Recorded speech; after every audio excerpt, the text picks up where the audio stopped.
Dominique part faire une sélection des meilleurs fromages de sa région.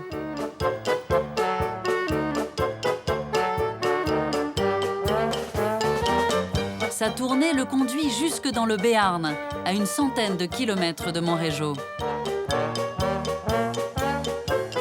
Pour rendre visite à son ami berger, Dominique a troqué le col tricolore pour le béret et les bottes.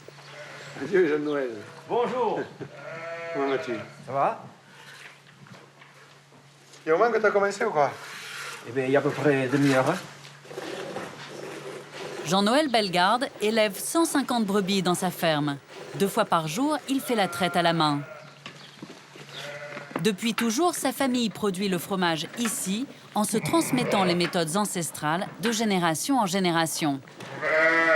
Il est important qu'il y ait des bergers comme Jean-Noël qui préservent donc un terroir, des animaux et surtout le savoir-faire. Tout est lié. Tout fait que ça prend d'un seul coup et que tout d'un coup, le fromage est différent d'un autre fromage qui peut être fait ailleurs, même s'il était fait de la même façon. Des animaux différents, un endroit différent, ce n'est pas la même chose. Dans le même terroir, il y a plusieurs fromages qui ont des goûts différents. Et chaque berger est fier de son fromage. Déjà, tu veux que je lui mette? Tu es habitué, tu sais faire. Hein? Yeah. Yeah. Quand il rend visite à Jean-Noël, Dominique aime bien mettre la main à la pâte.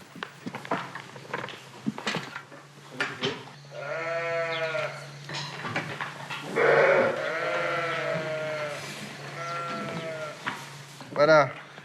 Vous êtes... Mais là, c'est au rythme où je suis parti, on va faire un petit cabécou, hein. Et à chaque fois que je viens ici, ça me remet les bonnes valeurs dès le départ. Je pense que pour faire le métier de fromager, il y a l'affinage, il y a tout ce qu'on veut couper, mais il y a ça aussi. Il y a ça aussi, quand après on va aller soigner les bêtes, comme et puis c'est vrai que au moins ça se ressent quand on vend du fromage par rapport aux clients, quand ils nous posent des questions. On n'est pas embêté puisqu'on l'a vécu et on ne raconte pas que ce qui est écrit dans les livres.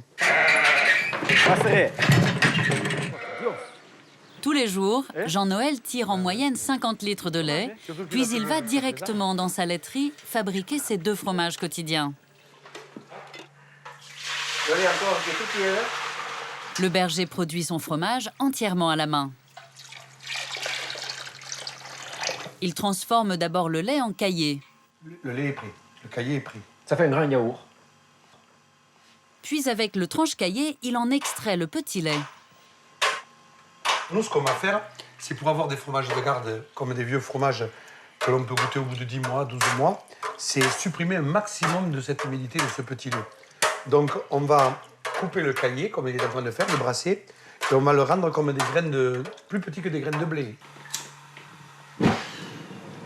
Aujourd'hui, le gaz a remplacé le feu de bois pour porter le caillé à 40 degrés. Une température qui permet au fromage de commencer à se former. Ce que je vous fais en apparent, je le fais au four.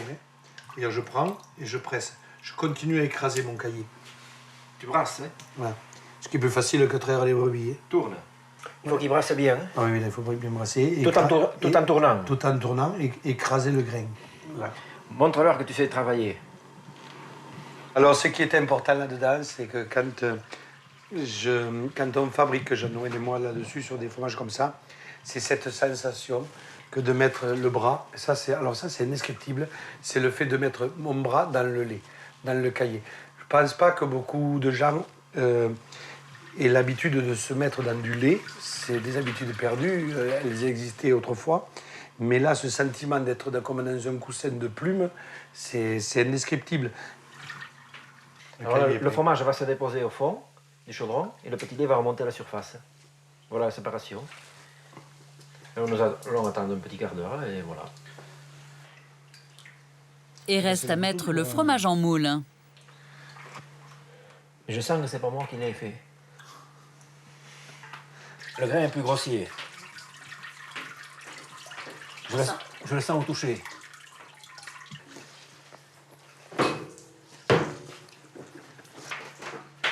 Je sens, c'est un ressenti. Je sens si le fromage va être réussi ou pas quand je fabrique. C'est quelque chose qu'on ressent. On travaille en parfaite osmose avec le lait, quoi. C'est vraiment, il faut le ressentir.